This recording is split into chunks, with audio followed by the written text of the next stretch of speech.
तो इस प्रश्न में आपसे पूछ रहे हैं अभी हाल ही में भारतीय ओलंपिक संघ के सीईओ के रूप में अभी किसे नियुक्त किया गया? तो आंसर होगा रघुराम अय्यर को। तो रघुराम अय्यर, याद रखना, इनको इंडियन ओलंपिक एसोसिएशन का सीईओ नियुक्त किया गया है। और आप वैसे जानते हो इंडियन ओलंपिक एसोसिएशन की पहली महिला अध्यक्ष कौन बनी थी? पीटी उषा उनका नाम है। और अब सीईओ बन गए हैं रघुराम अय्यर इनका नाम है।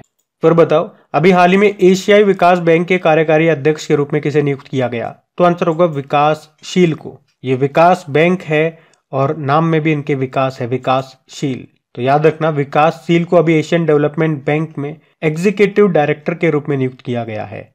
वे वर्तमान में जल जीवन मिशन के अतिरिक्त सचिव हैं। देखो एशियन डेवलपमेंट बैंक की बात करते हैं पहले। तो एशियन डेवलपमेंट बैंक जिसकी स्थापना होती 1966 में, हेडक्वार्टर मनीला फिलीपींस में हो गया और अध्यक्ष कौन है? मसात्सुको सकावा है। ये जापान के हैं। इसमें टोटल सदस्य देशों की बात करेंगे तो 68 है। अब आप पूछोगे 68 नंबर का सदस्य देश कौन सा था? इस तरह के एग्जाम में प्रश्न आते हैं। तो आंसर होगा न्यू। ये न्यू वही देश था जो कुछ समय पहले न्यूज में था, क्योंकि ये विश्व का पहला डार्क स्काई नेशन बना था। और अभी आपको बता दूं कुछ समय पहले ही, यानी कि 2023 की ही न्यूज है, एशियन डेवलपमेंट बैंक के वाइस प्रेसिडेंट बने थे भार्गव दास गुप्ता और अभी एग्जीक्यूटिव डायरेक्टर बन गए हैं विकासशील। तो ये भी ध्यान रखना। फिर बताओ अभी हाल ही में किसे विश्व व्यापार संगठन में भारत का राजदूत नियुक्त किया गया? तो आंसर होगा सेंथिल पांडियन को। सेंथिल पांडियन का नाम याद रखना, जिनको अभी वर्ल्ड ट्रेड ऑर्गेनाइजेशन यानी विश्व व्यापार संगठन में भारत का राजदूत नियुक्त किया गया है। वे किनका स्थान लेंगे? ब्रजेंद्र नवनीत का स्थान लेंगे। आपको पता है विकासशील अभी हमने पढ़ा था, एशियन डेवलपमेंट बैंक में ये एग्जीक्यूटिव डायरेक्टर बनाए गए। शशि सिंह की बात करें, अखिल भारतीय रबर आयोग संघ के अध्यक्ष बने। और ऋत्विक रंजनम पांडे, मैंने कहा इंपॉर्टेंट नाम है ये, इसलिए बार बार मैं आपको रिवाइज करा रहा हूं। 16वें वित्त आयोग के सचिव बने, जबकि अध्यक्ष तो सबको पता है अरविंद पनगड़िया हैं। बाकी अगर वर्ल्ड ट्रेड ऑर्गेनाइजेशन की भी बात करें तो स्थापना होती है 1 जनवरी 1995 में। हेडक्वार्टर जेनेवा स्विट्जरलैंड में है और इसके सदस्य देशों की बात करें तो 164 है। अब आप पूछोगे 164 नंबर का सदस्य देश कौन सा है? तो अफगानिस्तान है। और पहली महिला डायरेक्टर जनरल है नागोजी ओंकाजा-इवेला। ये कहां से है? ये नाइजीरिया से हैं। और हमने ये भी पढ़ा था कि फरवरी 2024 में 13वीं विश्व व्यापार संगठन की मेजबानी ये यूनाइटेड अरब अमीरात करेगा। और इस 13वें मंत्री स्तरीय सम्मेलन में अध्यक्ष बनाए जाएंगे डॉक्टर थानी अल जायूदी। ये यूनाइटेड अरब अमीरात की है। ये एक्स्ट्रा पॉइंट मैंने आपको बता दिया, ध्यान में रखना। अगला प्रश्न देखते हैं। फिर बताओ 2024 के चुनाव में बांग्लादेश की प्रधानमंत्री शेख हसीना को किस कार्यकाल के लिए चुना गया? तो आंसर होगा 5वां कार्यकाल है। तो बांग्लादेश के प्रधानमंत्री कौन? शेख हसीना। उनकी पार्टी है आवामी लीग और अभी इसने 2024 में हुए राष्ट्रीय चुनावों में बहुमत हासिल कर लिया है। तो अब आवामी लीग की जो अध्यक्ष यानी कि शेख हसीना है वो 5वीं बार सरकार बनाएंगी। आप ऐसे भी बोल सकते हो कि 2009, 2014, 2018 के बाद 2024 में वे लगातार चौथी बार सरकार बनाएंगी। इससे पहले वो 1991 से लेकर 1996 तक भी प्रधानमंत्री रह चुकी हैं। तो टोटल जोड़ोगे तो 5वां कार्यकाल है, लगातार में जोड़ोगे तो चौथा कार्यकाल है। बात बांग्लादेश की है तो ये रहा मैप में बांग्लादेश। देखो बांग्लादेश की कैपिटल होती है ढाका। यहीं पे आपको बिम्स्टेक का हेडक्वार्टर मिलेगा, करेंसी है टका। और अभी नए प्रेसिडेंट कौन बने थे? मोहम्मद शहाबुद्दीन। तो इस प्रश्न में आपसे पूछ रहे हैं अभी हाल ही में फ्रांस के सबसे युवा व पहले समलैंगिक प्रधानमंत्री कौन बन गए? तो आंसर होगा गैब्रियल एटल। तो फ्रांस के जो अभी राष्ट्रपति है इमैनुअल मैक्रोन, उन्होंने जो अभी तक वहां पे शिक्षा मंत्री थे गैब्रियल एटल, उनको प्रधानमंत्री नियुक्त किया है। और इस तरह से गैब्रियल एटल ये फ्रांस के सबसे युवा और पहले समलैंगिक प्रधानमंत्री बन गए हैं। और उन्होंने किनका स्थान लिया? एलिजाबेथ बोर्न का स्थान लिया, जिन्होंने अभी इस्तीफा दे दिया। अच्छा पहले हम बात करेंगे फ्रांस की। तो ये रहा मैप में फ्रांस, कैपिटल पेरिस है। आपको पता है 2024 के समर ओलंपिक्स पेरिस में होने वाले हैं। करेंसी यूरो है, प्रेसिडेंट इमैनुअल मैक्रोन और 2024 पे रिपब्लिक डे पे हमारे ये चीफ गेस्ट भी है। उसके अलावा आपको याद आएगा अभी 26वां वर्ल्ड वुमेन्स हैंडबॉल चैंपियनशिप 2023, इसको फ्रांस ने जीता था नॉर्वे को हरा करके। और पिछले साल हमने फ्रांस के साथ फ्रिंजेक्स नाम का एक्सरसाइज किया था। कहां पे? केरल के तिरुवनंतपुरम में। पिछले साल ही फ्रांस ने अपना सर्वोच्च सम्मान जिसको कहते हैं grand cross of the legion of honour, उससे सम्मानित किया था प्रधानमंत्री नरेंद्र मोदी को। बाकी मैंने आपके लिए ऑप्शन भी इंपॉर्टेंट लिखे हैं। देखो एडगर्स रिंकेविक्स की बात करते हैं तो यूरोपीय संघ के पहले खुले तौर पर समलैंगिक राष्ट्रपति बने थे ये। और उससे पहले अभी लातविया देश के ये प्रेसिडेंट भी बने थे। बाकी सुक्सेस मसरा ये चाड देश के प्रधानमंत्री बने तो Felix Tshisekedi Democratic Republic of Congo के प्रेसिडेंट बने। ये दोनों तो 2024 के ही अपॉइंटमेंट है, ध्यान में रखना। अगला प्रश्न देखते हैं। फिर बताइए, अभी हाल ही में किस राज्य ने भारत के पहले रिपोर्ट और मीटिंग प्रबंधन पोर्टल को लॉन्च किया? तो आंसर होगा हिमाचल प्रदेश। तो अभी हिमाचल प्रदेश के जो मुख्यमंत्री है सुखविंदर सिंह सुक्खू, उन्होंने भारत के पहले रिपोर्ट और मीटिंग प्रबंधन पोर्टल को लॉन्च किया है। तो ये पोर्टल प्रशासन में निर्णय लेने में, डाटा प्रबंधन में और संचार में यानी कि कम्युनिकेशन में बहुत ही मददगार साबित होगा, जिससे सरकार के कामकाज में पारदर्शिता, ट्रांसपेरेंसी आएगी और जवाबदेही और दक्षता बढ़ेगी। पर बताइए कि देश की पहली स्वस्थ और स्वच्छ फूड स्ट्रीट का नाम क्या है? तो आंसर होगा प्रसादम। तो ये देश की पहली स्वस्थ और स्वच्छ यानी कि हेल्दी और हाइजेनिक फूड स्ट्रीट है, जिसका अभी उद्घाटन किया। किसने किया उद्घाटन और कहां पे किया, ये भी प्रश्न बन जाएगा। तो मध्य प्रदेश के उज्जैन में किया गया। किसने? जो अभी मध्य प्रदेश के नए मुख्यमंत्री बने हैं मोहन यादव ने। वैसे वहां पे हमारे हेल्थ मिनिस्टर जो है मनसुख मांडविया जी, वो भी उपस्थित थे, लेकिन उद्घाटन किया मध्य प्रदेश के मुख्यमंत्री मोहन यादव ने उज्जैन के महाकाल लोक में। मतलब आप समझो ये प्रसादम एक जगह का नाम दे दिया, जैसे कि होता है ना चौपाटी बाजार होता है जहाँ पे खाने पीने की चीजें होती हैं, उस तरह से। तो इस प्रसादम में 17 दुकानें होंगी जो पारंपरिक स्वस्थ भोजन और मोटे अनाज से बने व्यंजन परोसेगी। यहाँ पे जो खाना वगैरह बनाया जाएगा बिल्कुल आरओ का पानी इस्तेमाल होगा, स्वच्छता का पूरा ध्यान रखा जाएगा। और मतलब यहाँ पे जो जंक फूड वगैरह आप खाते हो, तली भली चीजें, समोसा, कचौड़ी, सेव, प्लास्टिक वगैरह, ये सब प्रतिबंधित रहेंगी। हेल्दी फूड मिलेगा। और ये प्रसादम कितने रुपए की लागत से तैयार हुआ ये भी बता दूं, 1,75,00,000 रुपए बताए गए। और ये तो देश का पहला हो गया। वैसे इस तरह के पूरे देश में 100 स्ट्रीट फूड बनाए जाएंगे देश में अलग अलग जगहों पे, लेकिन पहला है तो हमारे लिए इंपॉर्टेंट है। कहाँ पे बना है ये याद रखना, मध्य प्रदेश के उज्जैन में। नाम याद रखना प्रसादम है। और अगर डेली आप करंट अफेयर्स पढ़ते होंगे तो प्रसादम से तुरंत आपको याद आना चाहिए, माइंड में क्लिक कर जाना चाहिए कि प्रसादम तो कहीं सुना सुना लग रहा है। तमिलनाडु के पंचमढ़ीतम प्रसादम की बात आपको याद आई होगी, क्योंकि कुछ समय पहले उसको जीआई टैग मिला था।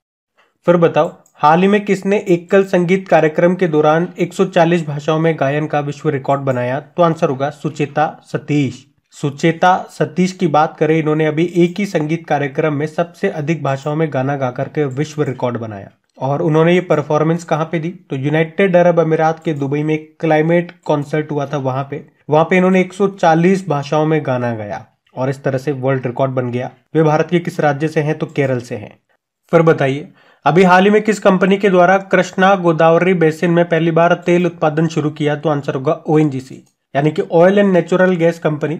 इसने बंगाल की खाड़ी में कृष्णा गोदावरी बेसिन में पहली बार कच्चे तेल का उत्पादन शुरू किया है। तो बंगाल की खाड़ी में कृष्णा गोदावरी बेसिन में KGDWN98-2 ब्लॉक है, जहां पर पहली बार ये तेल का उत्पादन किया गया। यहाँ पे केजी का मतलब हो गया कृष्णा गोदावरी।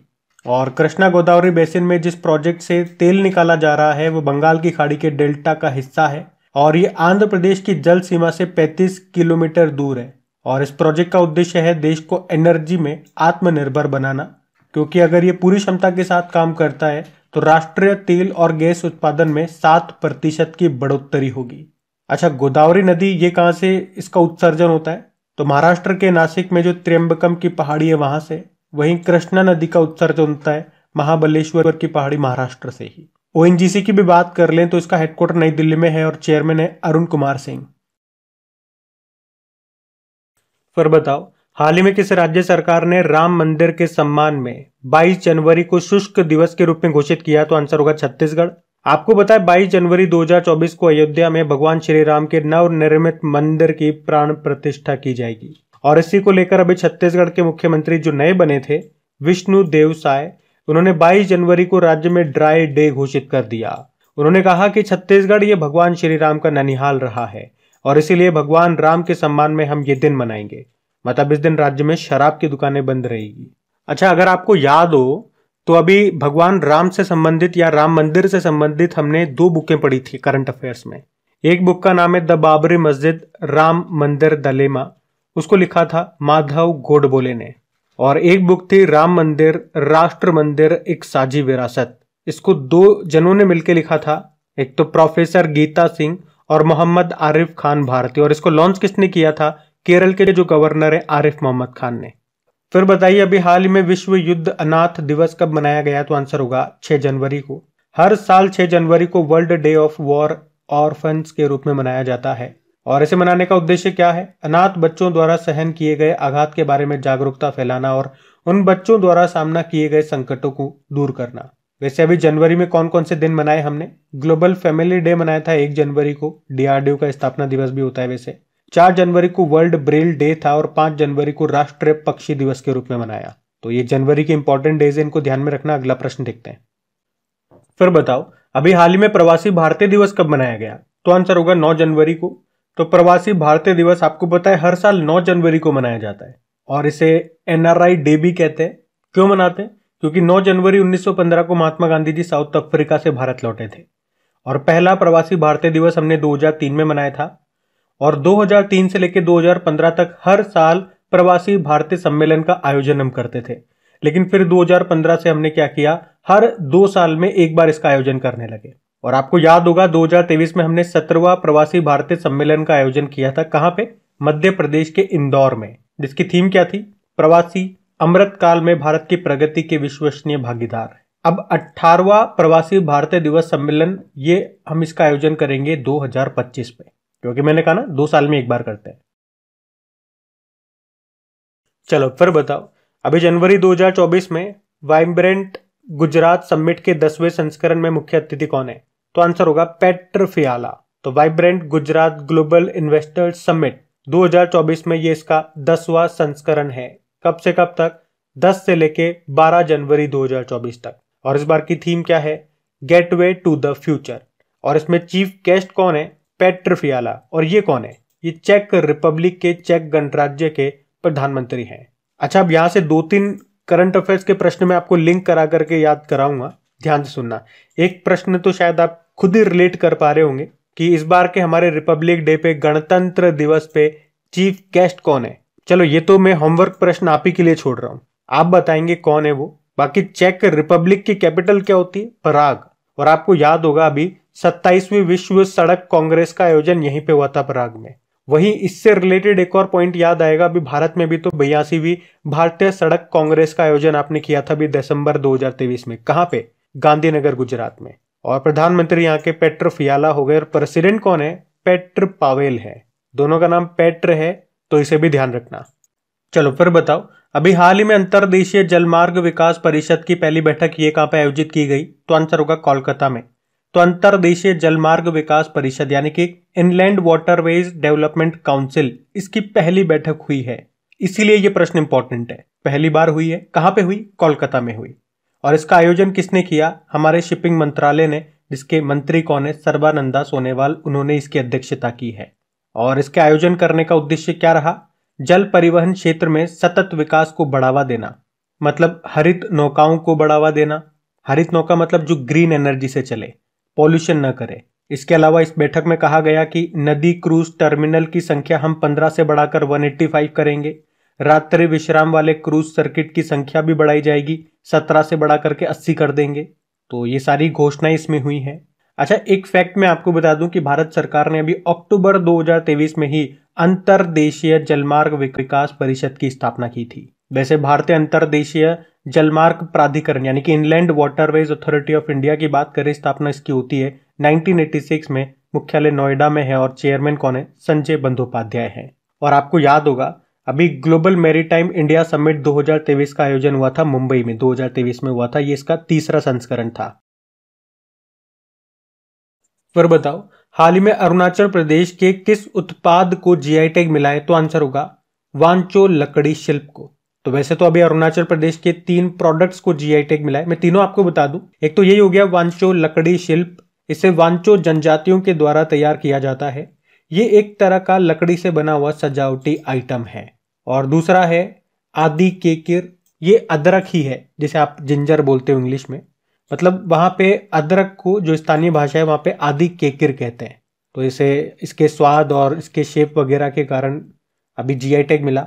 और हस्त निर्मित कालीन भी है, यह अरुणाचल प्रदेश के जो तिब्बती शरणार्थी हैं उनके द्वारा हाथों से बनाया जाने वाला ये कालीन है, इसको भी अभी जीआई टैग मिला है। फिर अगला प्रश्न है, अभी हाल ही में किस राज्य के कोरापुट काला जीरा चावल को जीआई टैग मिला? तो आंसर होगा उड़ीसा। एक्चुअली में उड़ीसा के 7 उत्पादों को अभी 7 प्रोडक्ट्स को जीआई टैग मिला है। सारे मैं आपको बताऊंगा, उससे पहले ये थोड़ा सा जान लो जीआई मतलब क्या होता है, ज्योग्राफिकल इंडिकेशन, और कौन सा मंत्रालय देता है, वाणिज्य व उद्योग मंत्रालय, जिसके मंत्री पीयूष गोयल है। कितने वर्षों के लिए दिया जाता है? वर्षों के लिए वैलिड रहता है। वहीं अगर किसी का कोई एक्सपेरिमेंट या प्रोडक्ट उसको पेटेंट किया गया है तो वो पेटेंट रहता है 20 वर्षों के लिए वैलिड, ये भी याद रखना। और ये एक्ट आया था 1999 का। पहला कब मिला था? 2003 में। किसे? दार्जिलिंग टी को, जो कि पश्चिम बंगाल की है। अब इसके 7 प्रोडक्ट्स कौन कौन से वो मैं आपको बताऊं तो एक तो कोरापुट काला जीरा चावल हो गया। वैसे इसके बारे में हो सकता है किसी ने पहले भी सुन रखा हो, पहले घोषणा हुई थी लेकिन अभी फाइनली दे दिया गया। चावलों का राज्य इसे कहते हैं। एक लांजिया सोरा पेंटिंग्स हो गया, एक डोंगरिया कोंद शॉल हो गया, एक खजूरी गुड़ा हो गया, एक तरह की मिठाई है। एक मिठाई और है डेंकनाल माजी, और एक सिमलीपाल काई चटनी के बारे में हमने पढ़ा भी था, इंपॉर्टेंट है ये। एक नयागढ़ कांटेई मुंडी बैंगन। तो ये अभी उड़ीसा के 7 प्रोडक्ट्स है जिनको जीआई। चलो फिर बताओ, हाल ही में किस राज्य की कच्ची खरीक को जीआई टैग मिला है? तो आंसर तो गुजरात के कच्छ क्षेत्र में उगाई जाने वाली खजूर की एक किस्म है ये कच्ची खरीक इसको बोलते हैं, और अभी इसी को जीआई टैग मिला है। अच्छा, एक और प्रोडक्ट है जिसको जीआई टैग मिला, वो भी याद रख लो क्योंकि वो एक ही है, रामबन अनारदाना। ये जम्मू कश्मीर का है, इसे स्थानीय क्षेत्र में ध्रूणी कहते हैं, एक तरह का फल है ये, इसको भी जीआई टैग मिला है। और चलो फिर बताइए, अभी जनवरी 2024 में जल्लीकट्टू कार्यक्रम या जल्लीकट्टू त्योहार का आयोजन ये कहां पे किया गया?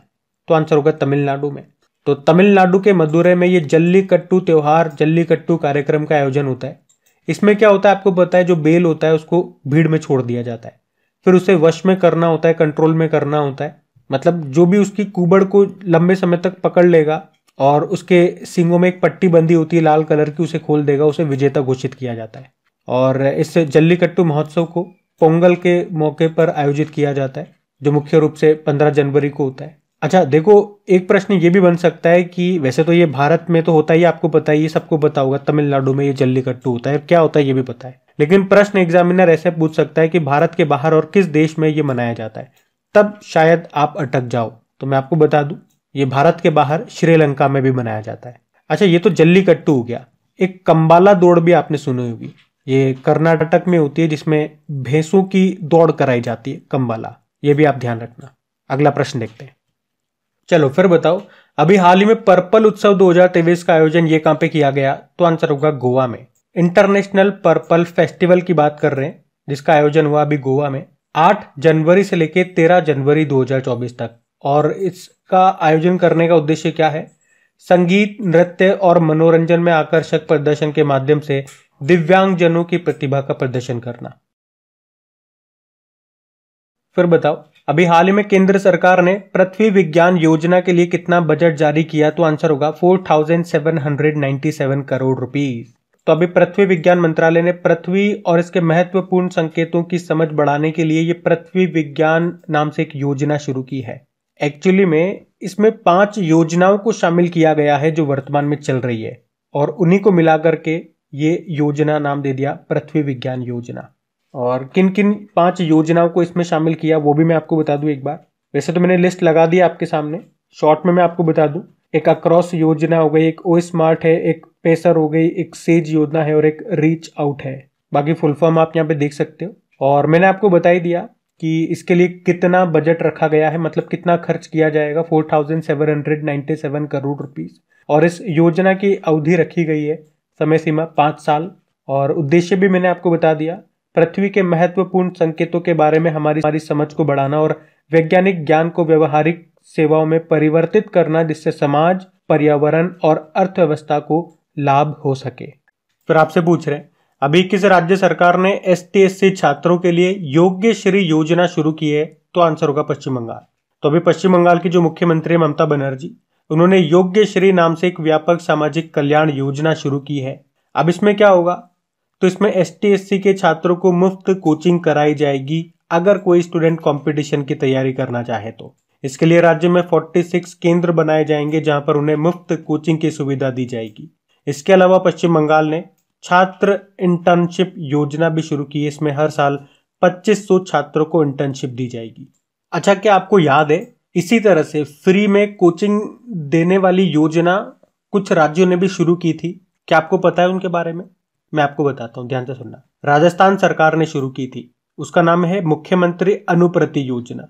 उत्तर प्रदेश सरकार ने भी शुरू की थी, उसका नाम योजना का है मुख्यमंत्री अभ्युदय योजना। और इसी तरह से दिल्ली सरकार ने भी जय भीम मुख्यमंत्री प्रतिभा विकास योजना शुरू की थी, छात्रों को, गरीब छात्रों को मुफ्त में कोचिंग देने की। चलिए फिर बताइए, हाल ही में 81वें गोल्डन ग्लोब अवार्ड्स 2024 में किस फिल्म को सर्वश्रेष्ठ पिक्चर ड्रामा का पुरस्कार दिया गया? तो आंसर होगा ओपेनहाइमर।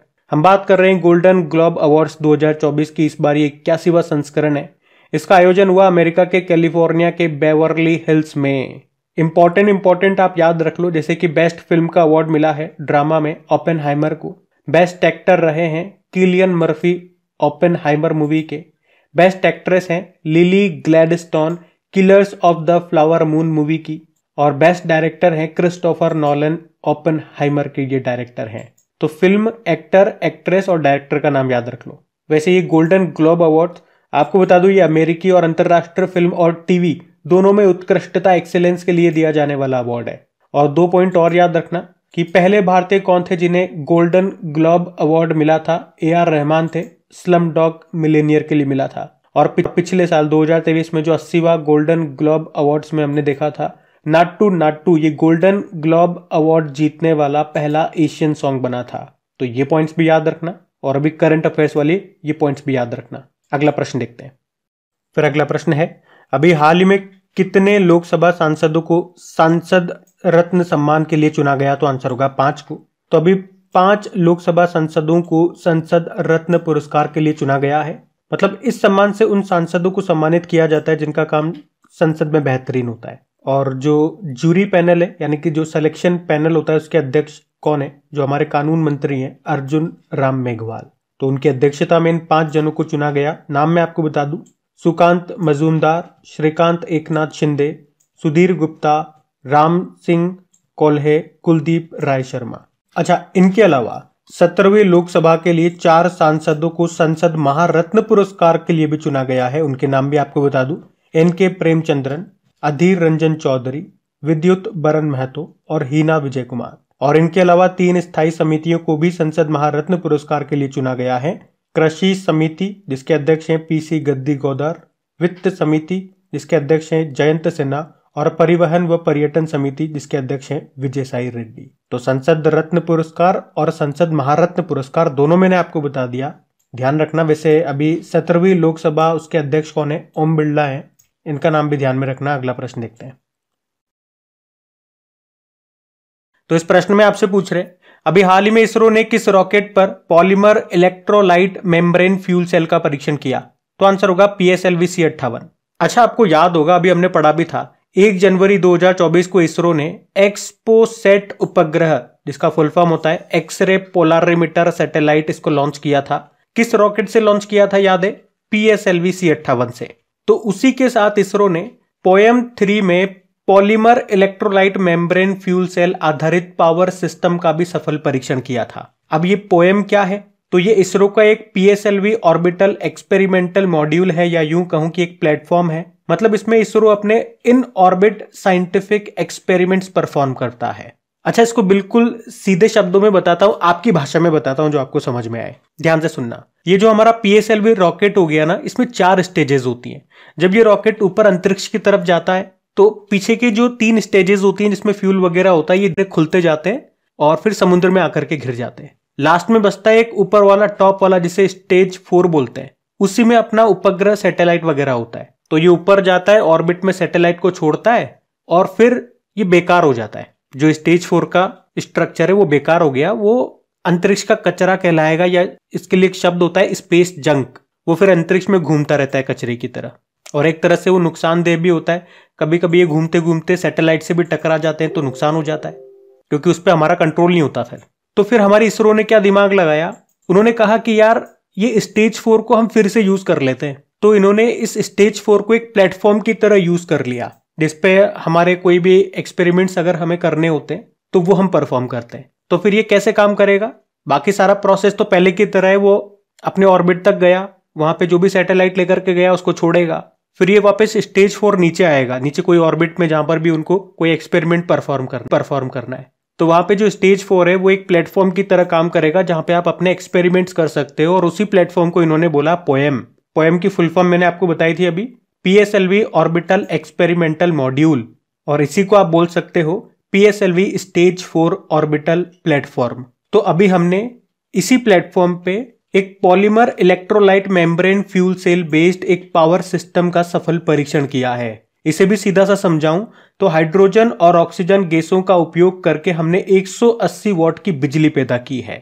और ये पोएम 3 मैंने लिखा हुआ है, मतलब ये इस पोएम पे हमारा तीसरा एक्सपेरिमेंट है, इसलिए 3 यहां पे लिखा हुआ है। अगली बार जब हम इस पोएम को फिर से यूज करेंगे तो हो सकता है 4 लिखाया जाए, 5 लिखाया जाए, तो वो तो एक नंबर हो गया। लेकिन पोएम आपको शब्द समझ में आ गया, पूरा क्वेश्चन आपको समझ में आ गया, बहुत आसान शब्दों में मैंने आपको समझा दिया। चलो फिर बताओ, अभी हाल ही में संस्कृति के आयाम नाम की बुक को किसने लिखा? तो आंसर होगा मनोरम मिश्रा ने। अच्छा, पहले तो बात करें इस बुक को लॉन्च किसने किया, तो हमारे सड़क परिवहन व राजमार्ग मंत्रालय में जो केंद्रीय राज्य मंत्री हैं VK सिंह, उन्होंने। बुक का नाम है संस्कृति के आयाम, और इसको लिखा किसने है? मनोरम मिश्रा ने। ये बुक भारतीय ज्ञान, परंपरा और संस्कृति के बारे में बात करती है। अच्छा, हमारे जो पूर्व आर्मी चीफ हैं मनोज मुकुंद नरवणे, अभी उनकी आत्मकथा आई थी, उसका नाम क्या है? 4 स्टार ऑफ डेस्टिनी। उसके अलावा RBI के पूर्व गवर्नर रहे रघुराम राजन, इनकी बुक आई थी ब्रेकिंग द मोल्ड नाम से। और अश्विनी कुमार की बात करें तो a democracy in retreat revisiting the ends of power नाम से बुक लिखी। और राकेश पाठक, इन्होंने सिंधिया और 1857 नाम से बुक लिखी थी। ये भी ध्यान में रखना। अगला प्रश्न देखते हैं। फिर आपसे पूछ रहे हैं, अभी हाल ही में 2024 का पहला चक्रवात जिसका नाम है अल्वारो, इसने कहां पे तबाही मचाई? तो आंसर होगा मेडागास्कर। तो उष्ण कटिबंधीय चक्रवात अल्वारो, इसका नाम याद रखना। अभी 1 जनवरी 2024 को मेडागास्कर से ये टकराया और भारी तबाही मचाई, जिसमें 4500 से अधिक लोग प्रभावित हुए। अच्छा, पहले हम मेडागास्कर की बात करेंगे। और वैसे याद होगा पिछले साल भी फरवरी का ही समय था, यहां पे एक तूफान आया था जिसका नाम था फ्रेडी। और अभी देखो 2024 के जनवरी में तूफान आ गया जिसका नाम है अल्वारो। कहाँ है मेडागास्कर? तो ये रहा मैप में मेडागास्कर। ये दुनिया का चौथा सबसे बड़ा द्वीप है, और ऐसे बात करोगे तो दूसरा सबसे बड़ा द्वीपीय देश है। कैपिटल होती है एंटानानेरियो, करेंसी है एरियारी, और अभी प्रेसिडेंट बने थे एंड्री राजोएलिना। चलो फिर बताओ, अभी भारत सरकार के द्वारा भारत पार्क ये किस देश में खोला जाएगा? तो आंसर होगा यूनाइटेड अरब अमीरात। तो अभी हमारे जो केंद्रीय कपड़ा व वाणिज्य मंत्री हैं पीयूष गोयल, अभी उन्होंने घोषणा की है कि यूनाइटेड अरब अमीरात में भारत सरकार के द्वारा भारत पार्क बनाया जाएगा। इस भारत पार्क में भारतीय टेक्सटाइल उत्पादों के शोरूम और वेयर हाउसेज होंगे। तो यूनाइटेड अरब अमीरात में भारत पार्क खोलने का मुख्य उद्देश्य क्या है? तो भारत के टेक्सटाइल उत्पादों को अंतरराष्ट्रीय स्तर पर बढ़ावा देना।